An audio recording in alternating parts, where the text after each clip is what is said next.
I was trying to raise 10-1, Sergeant Softball. 410 be complete.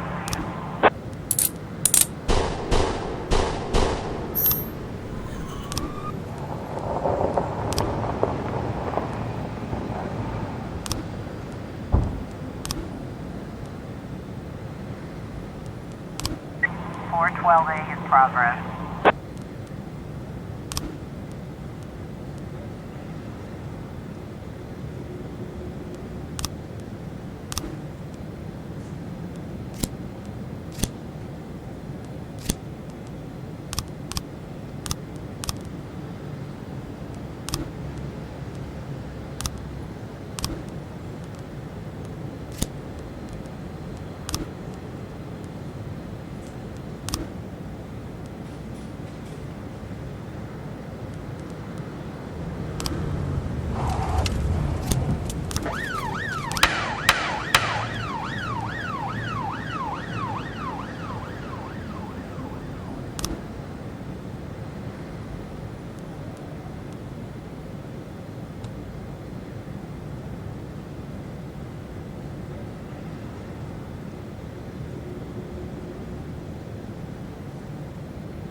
Officer on scene. Looks like we have a situation here.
.412A.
In my new role as corrupt official, I had to give up some of my favorite habits.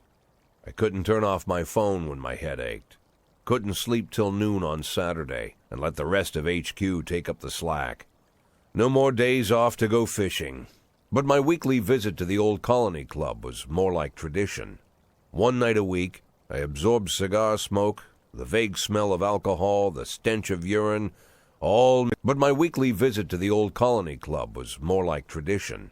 One night a week, same picture it was 30 years ago. And to stay faithful to the tradition, you've got to respect the... If your stomach doesn't do a backflip, you should be good to me. Why? You look even better than you do on TV. There's nothing more impolite than approaching people in the alley at the old... All who enter here dirty their shoes with the most elite stream of vomit. Takes a lot of balls to crack. My head was a drunken haze, but I knew who he was. A cartoon gangster suit straight out of Dick Tracy. Fancy voice, fruit cologne, sassy strut. That's how the newspapers described Vic. He appeared out of nowhere, and with the support of the local punks, Varga broke all the old rules of organized crime.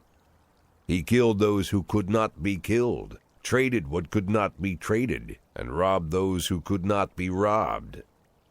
In just a single month, this man had gathered an incredible amount of power. He's been called everything from a clown to a madman to a criminal genius, and more often than not, he's called a low-class upstart short on ideas. But if Vargas was one of the old crime bosses, he'd have been cut into pieces and fed to the river. Look past this guy's arrogance, and there's something about him. The city is still deciding what to do with him. Meanwhile, he's burning down the houses of old city mobsters. Not the best time to talk, Mr. Varga. Oh, you know my name. I'm flattered, although not very surprised, to be honest. I might be a little short on manners. Like they say in your fair city, with the right manners, you can go anywhere. Well, I don't want to go anywhere. I want to stay right here. Even the criminal world needs manners, Mr. Varga. And one of them is this. Don't interfere with a drunken cop who's trying to take a shit and puke at the same time. Oh, you exaggerate. But is Freeburg always so gentle with its officers?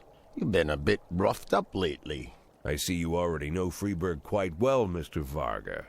Well, I love to learn and look around. But I do know that the inhabitants of this fair city should be friends, Jack. Maybe it's true I don't have the best manners.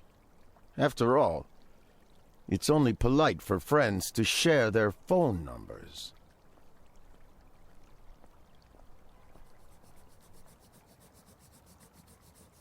This city of yours moves so fast. I feel like I'm hooked on amphetamines all over again. You wake up in the morning full of ideas, and by nightfall, you've all had each other killed. So don't wait too long to call. I don't mind if you're drunk. It's all the more fun. I'll be stoned myself, most likely. Hell, I'm a little stoned right now. It's the only way to live in this place. I like your city, Jack. I'm here to stay. If it weren't for the phone number written on my arm, I probably wouldn't have remembered the conversation in the morning. But there was no reason to worry. I'd be getting a reminder soon.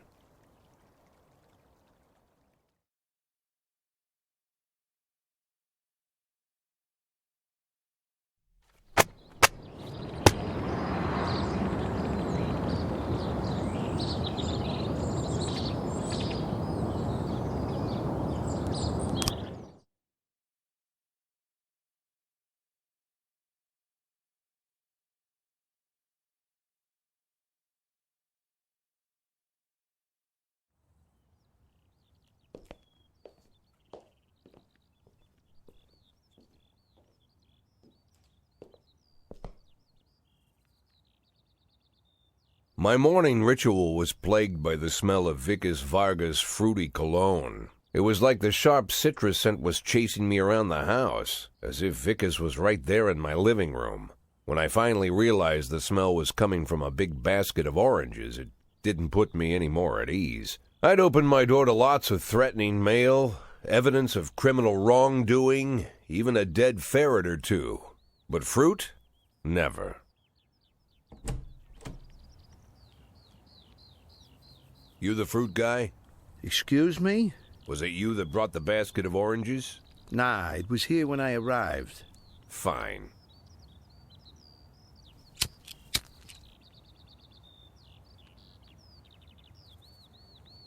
So who are you? Today, I'm your driver. And where are we driving? To work. That's it? Yeah, we have to make an important stop along the way. Where? The ranch. What ranch? Just the ranch. Fine. The morning seemed surreal, and I took in the magic. Why wreck it with meaningless chatter?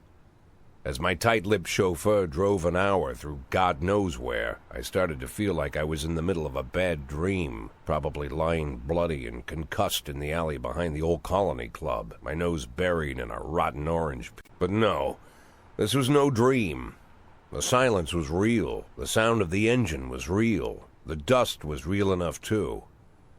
And there was the ranch over the horizon. It all seemed familiar. The Sand family's overbearing mansion has been the talk of the headlines for decades, but few have managed to get closer than a few miles. I guess I'm just lucky.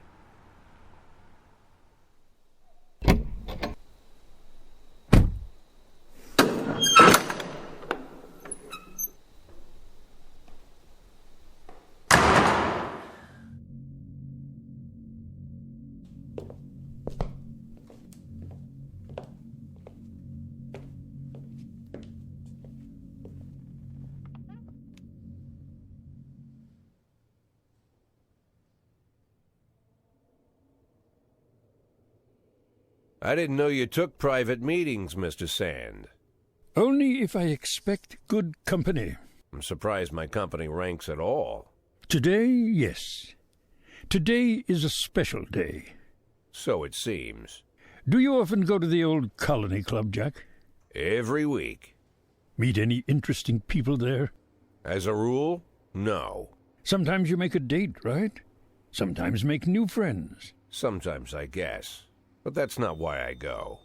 Then why? I consider it a hobby. A hobby. Do you know anything about my hobbies? Well, judging by the half-dozen animal skins I stepped on walking over here, it's not much of a reach to say you like hunting. Love it. Well, I say that now. It seemed so tedious when I was a child. Took ever so long. But now I'm older. I've developed a new talent. What talent is that? Patience. The will to wait for the right moment. Let's say you want a deer. You know, you deserve it.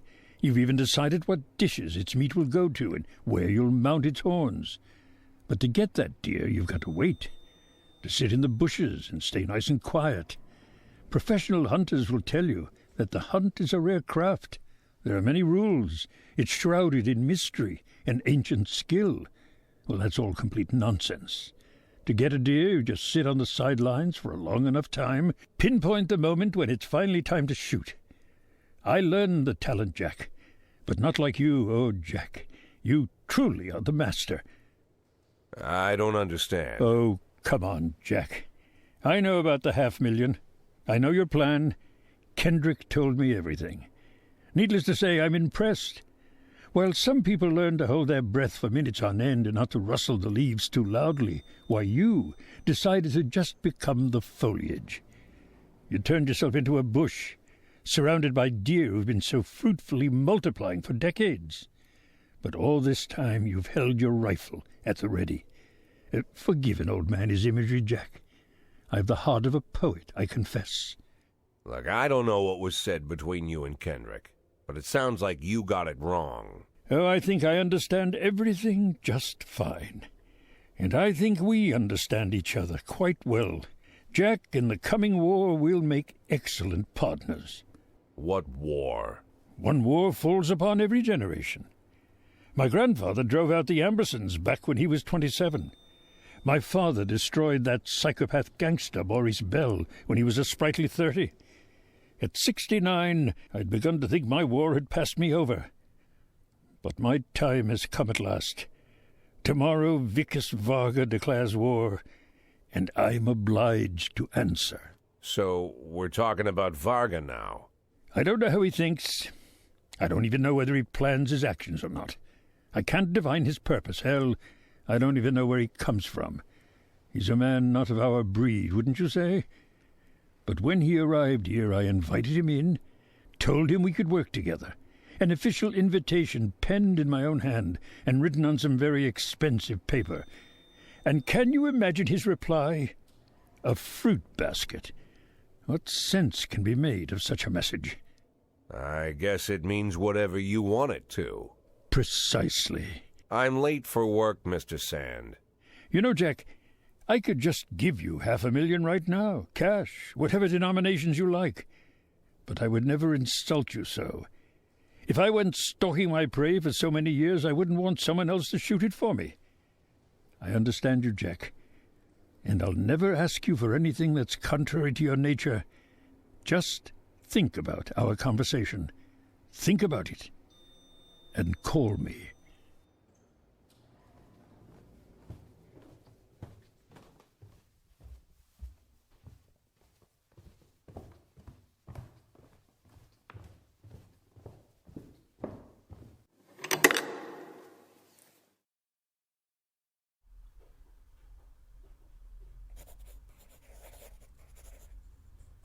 Like I said, it's a whole new life, and I've had to give up some old habits.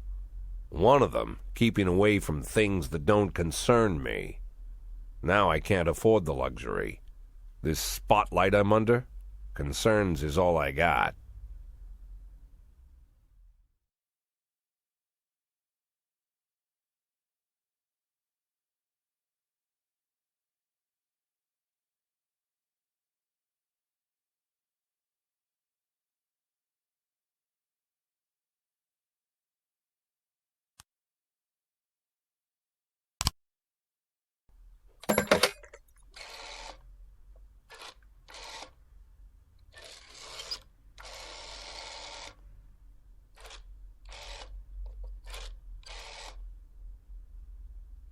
Tell him it's Boyd.